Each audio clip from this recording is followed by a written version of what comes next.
Bueno, ahora vamos a hablar de la emisión inicial de acciones u otros instrumentos de patrimonio eh, para ver su contabilización. Tenemos que, primero hay que aclarar que una entidad reconocerá la emisión de acciones o de otros instrumentos de patrimonio como patrimonio cuando emita esos instrumentos y otra parte esté obligado a proporcionar efectivo u otros recursos a la entidad a cambio de, de esto.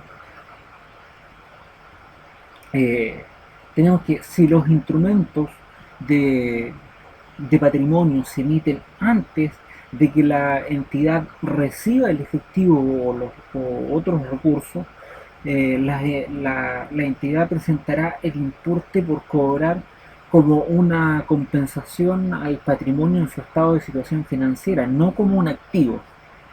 Ahora, si la entidad recibe el efectivo u otros recursos antes de que se emitan los instrumentos de patrimonio y no se pueda requerir a la entidad el reembolso del efectivo o de los otros recursos en cuestión, la entidad reconocerá el correspondiente incremento en el patrimonio en la medida de la contraprestación recibida.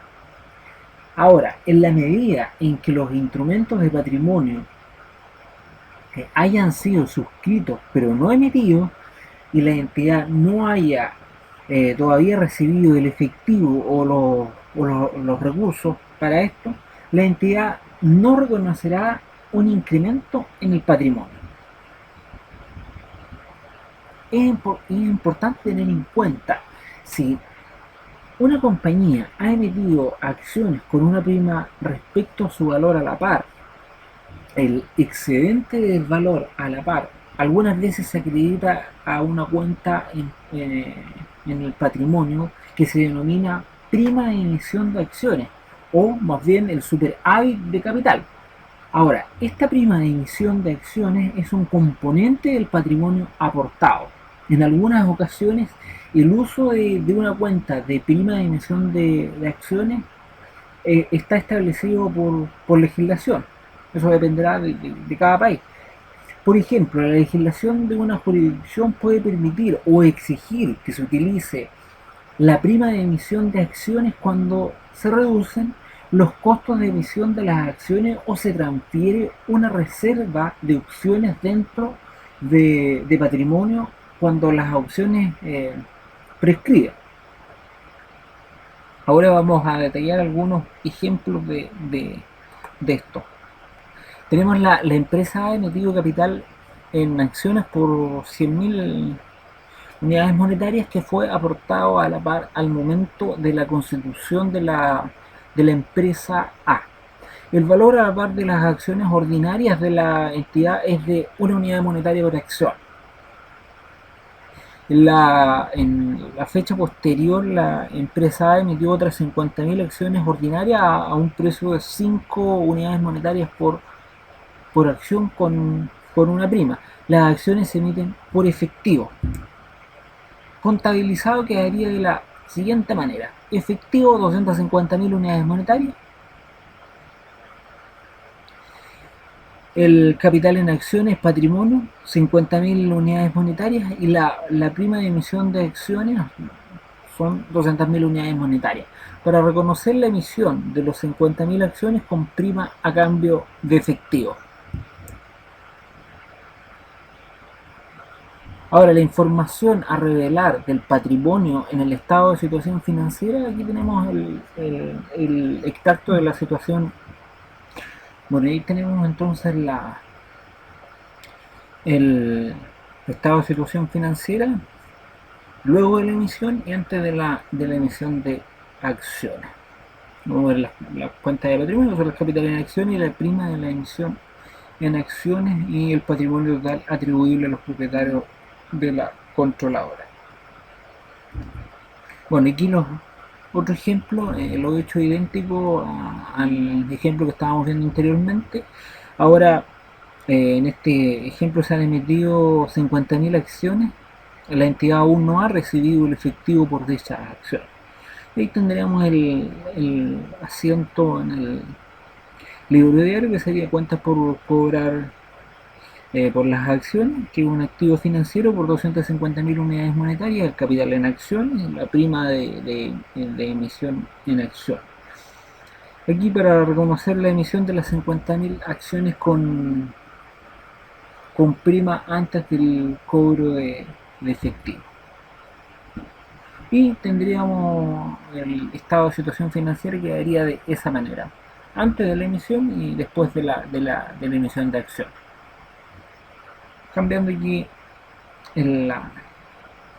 las cuentas. Ahora, tenemos que una entidad medirá los instrumentos de patrimonio al valor razonable del efectivo u otros recursos recibidos o por percibir, neto de los costos directos de emisión o de los instrumentos de patrimonio. Si se aplaza el pago y el valor en el tiempo del dinero es significativo, la, la medición inicial será sobre la base del valor presente. Ahora, veamos ejemplos de valor razonable de otros recursos.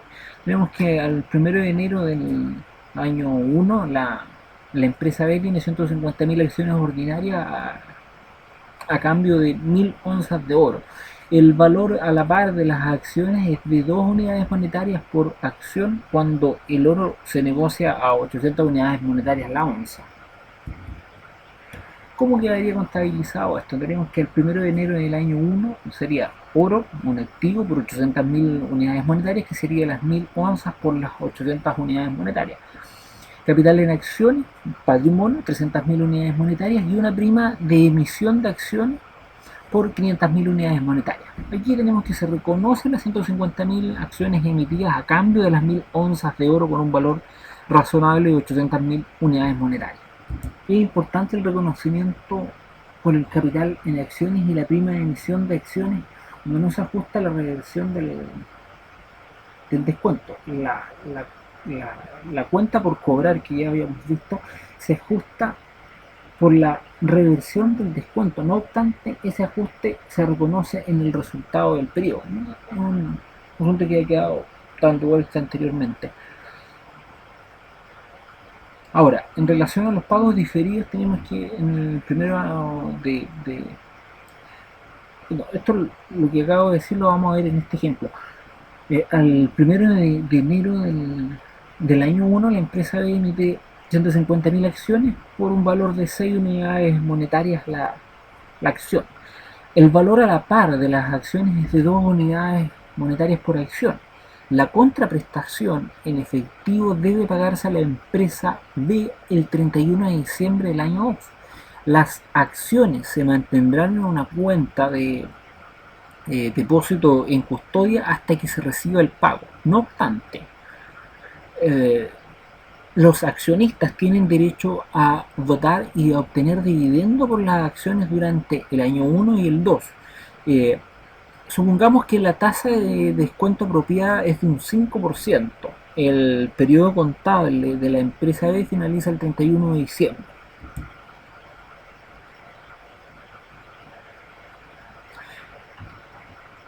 Entonces, el asiento en el libro diario al 1 de enero del año 1 quedaría de la siguiente manera. Cuentas por cobrar por acciones, que es un activo financiero deducido de patrimonio por 816.327 unidades monetarias que nace del valor presente, que sería las 900.000 unidades monetarias partido por la tasa de descuento en 2 periodos que nos llegamos a ese valor. El capital de acciones y la prima de emisión de acciones por los valores que están ahí establecidos. Y esto se hace para reconocer la emisión de las 150.000 acciones al valor presente de la contraprestación deferida, es decir, el valor razonable.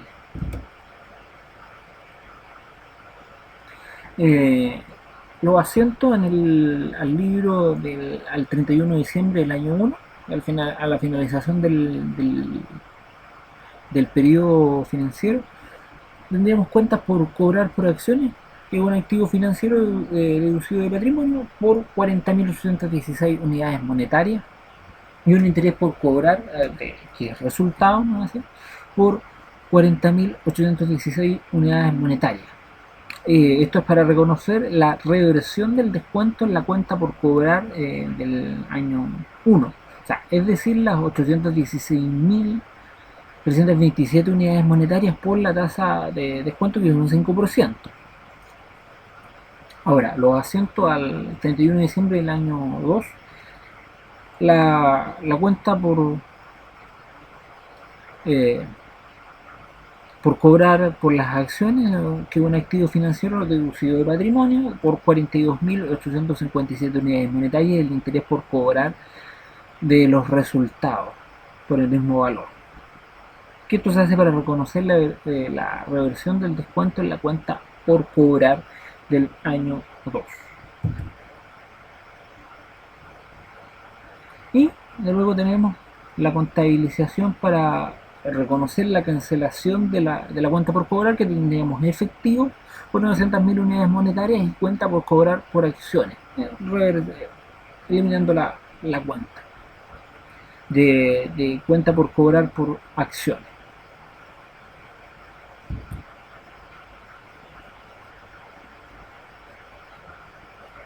Ahora, antes de ver este ejemplo, tenemos que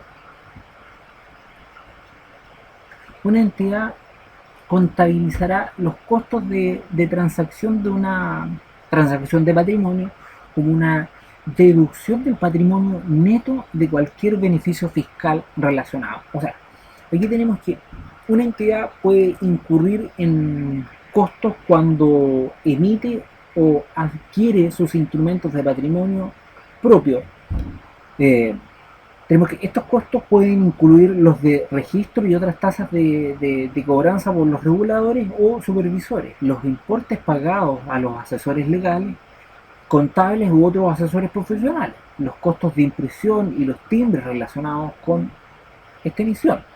Los costos de las transacciones de patrimonio se contabilizarán como una detracción de este importe, o sea, que sea neto de cualquier beneficio fiscal relacionado. Ahora, en la medida en que sean costos incrementales directamente atribuibles a la transacción de patrimonio, que se habrían evitado si no se hubiese llevado a cabo. Ahora, veamos un ejemplo con un costo de emisión. La empresa emite 200.000 acciones ordinarias a un valor de 1,25 unidades monetarias por acción. El valor a la par de las acciones ordinarias de la entidad es de 1 unidad monetaria por acción. Ahora, las acciones se emiten por efectivo y se incurre en un costo de emisión de 1.000 unidades monetarias. Contabilizado quedaría de la siguiente manera: efectivo 249.000 unidades monetarias, capital en acciones 200.000 unidades monetarias y la prima de emisión de acciones por 49.000 unidades monetarias. Esto para reconocer la emisión de las 200.000 unidades monetarias. Los valores saldrían, ¿no es cierto?, de 200.000 por 1,25 tenemos 249.000, y el capital en acciones, que sería el valor a la par de una unidad monetaria por 200.000, y la prima de emisión es la diferencia entre ambos. Ahora,